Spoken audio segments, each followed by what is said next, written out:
If the dollar collapses, what actually happens next?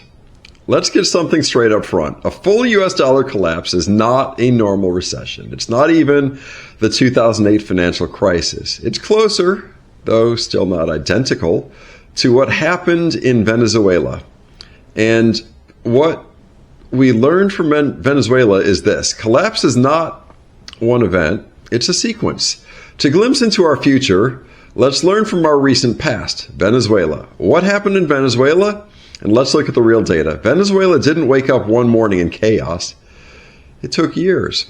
In 2013 to 2015, inflation was rising, somewhere between 56% and 181%. In 2016, hyperinflation began. And in 2018, inflation hit 130,000%. GDP collapsed 75% from 2014 to 2021. And what followed?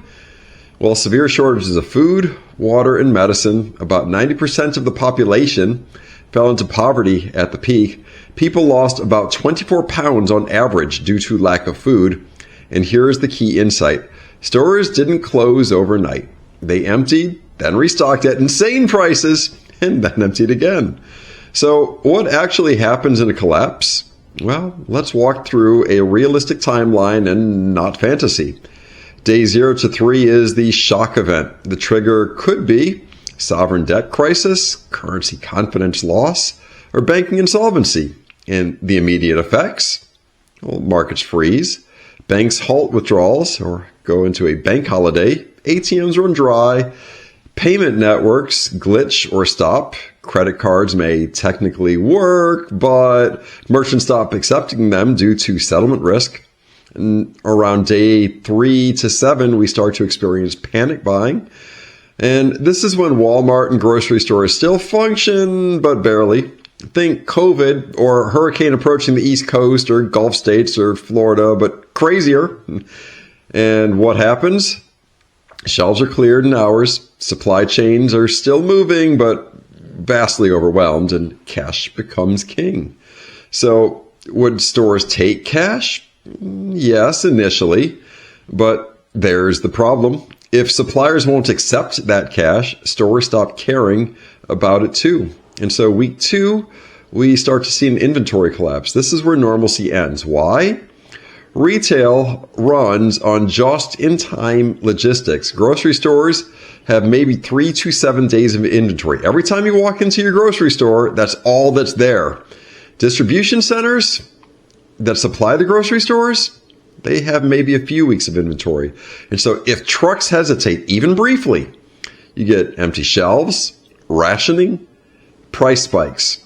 And then we come to week, let's call it somewhere between 2 and 4. And that would be the point where trust collapses. This is the turning point. So in Venezuela, trucks were looted, drivers stopped delivering, businesses closed preemptively, and looting was not theoretical. Some stores were picked clean in 30 minutes. And at peak crisis, you had 10 plus looting events per day nationwide. So in month somewhere between 1 and 3, the system breaks down.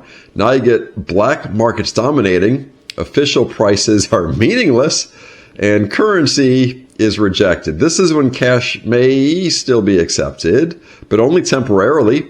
Then it'll be replaced by gold or silver, barter, and possibly crypto, but good luck with that if the power grid breaks down like it did in Venezuela. So what held value? Well, in Venezuela, the hierarchy of value became clear. Tier 1, immediate survival. Food, clean water, and medicine. Tier 2, trade currency. In Venezuela, it was US dollars, gold. Silver was less common for daily trade, but still valuable. And then we moved into Tier 3, barter goods.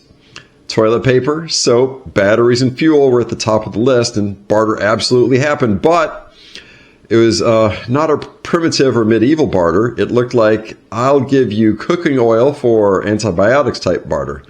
So here's what shopping looked like, and this is important. Stores did not just vanish. They became empty, irregularly stocked, and security heavy. People lined up for hours, bought whatever was available, not what they wanted, shopped daily because prices changed constantly, and eventually, many transactions moved off book and into, as you would expect, black markets. And so next came the crime, looting, and security. Let's address the uncomfortable part. Were houses robbed? They were. And not randomly at first, patterns, targeting, known well-stocked homes, businesses, delivery trucks. As the collapse deepened, crime became more opportunistic. So would this happen in the U.S.? Short answer, most likely yes, but unevenly. The factors that matter would be, is it urban or rural? Is it local policed or not? Is the community a cohesive one or not? What actually worked in Venezuela? Well, not lone wolf survival. The most resilient setups were tight-knit groups of family or neighbors or both. And why? Because they shared security, they shared information, they shared resources, which brings us to the protection reality. Let's keep this grounded. The biggest protection factors were visibility control, not advertising resources, community coordination, physical barriers, routine awareness, not lone individual stockpiling and isolating. That's actually much higher risk. So what happens to utilities and infrastructure? Well, in Venezuela, as we could probably expect would happen here as well, utilities degraded, but they didn't disappear instantly. Venezuela experienced rolling blackouts, water shortages, fuel shortages, and gasoline stretched for days, even though, do you understand? Venezuela is an oil country. So when did the starvation begin? And this is sobering. In Venezuela, malnutrition became widespread within 1 to 2 years. But food stress began much earlier. And the stories you heard about people eating all the animals in the zoo, 100% and absolutely true. In a faster collapse scenario, severe food insecurity could begin in weeks to months, not years, especially in cities. So, what would be different in the U.S. if the U.S. dollar collapsed? Let's be rational. The U.S. is not Venezuela, and there are key differences. In the pro column, the strengths. The dollar enjoys reserve currency status. Domestic food production is, for now, plentiful. And there is a strong logistics infrastructure. But there are vulnerabilities. There's a heavy reliance on digital payments, like credit cards, just-in-time supply chains, and urban population density. Still, assume the day comes and the dollar collapses. Here is a realistic U.S. timeline for if there were a true currency and banking shock. Day 0 to 3, the banks close, the markets freeze, and the payment systems glitch. Week 1, panic buying and partial store function. Week 2, maybe 3, supply shortages, cash preference, first localized unrest.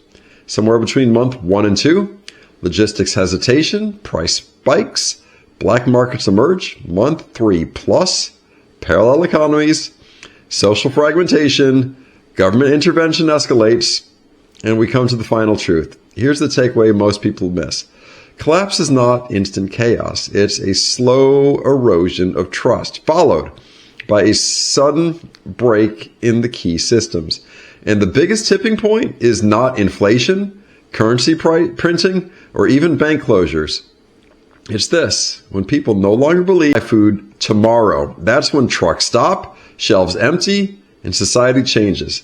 So if everything you rely on, bank cards, supply chains, paused for 30 days, what would still work in your life? Because history shows that answer determines everything. And now you know the steps that are most likely to happen immediately if and once the dollar collapses. So build that stack.